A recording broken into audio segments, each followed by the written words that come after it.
നമസ്തേ ദോസ്തോ. പലപ്പോഴും നമ്മളൊരു കടയിൽ പോയാലും അല്ലെങ്കിൽ വീട്ടിലാണെങ്കിലും വീട്ടുകാരോട് കൂട്ടുകാരോടൊക്കെ പറയുന്ന വാക്കാണ് എനിക്ക് അത് വേണം, എനിക്ക് ഇത് വേണം, എനിക്കൊരു ചായ വേണം എന്ന് എങ്ങനെയാണ് പറയാ എന്നാണ് ഫസ്റ്റ് നമ്മൾ നോക്കാൻ പോകുന്നത്. എനിക്ക് ചായ വേണം. എനിക്ക് എനിക്ക് എന്നതിന് നമ്മൾ മുझे എന്നാണ് പറയുക. മുझे മുझे എന്ത് വേണം? ചായ വേണം. അപ്പോൾ മുझे ചായ് ചാഹിയേ. ചാഹിയേ ചാഹിയേ എന്ന വാക്കാണ് ഇവിടെ നമ്മൾ പഠിച്ചു വെക്കേണ്ടത്.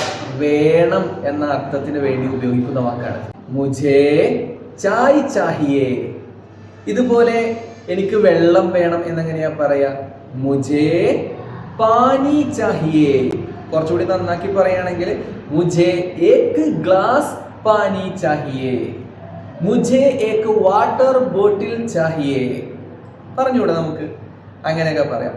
അപ്പൊ ഇനി നിങ്ങൾ ഒരു മൊബൈൽ ഫോൺ വാങ്ങാൻ വേണ്ടി ഒരു ഷോപ്പിൽ പോയിരിക്കുകയാണെന്ന് വിചാരിക്കും. അവിടുത്തെ കടക്കാരൻ ഒരു ഹിന്ദിക്കാരനാണെങ്കിൽ എന്താണ് ചോദിക്കുക എന്ന് കമന്റ് ചെയ്യൂട്ടോ.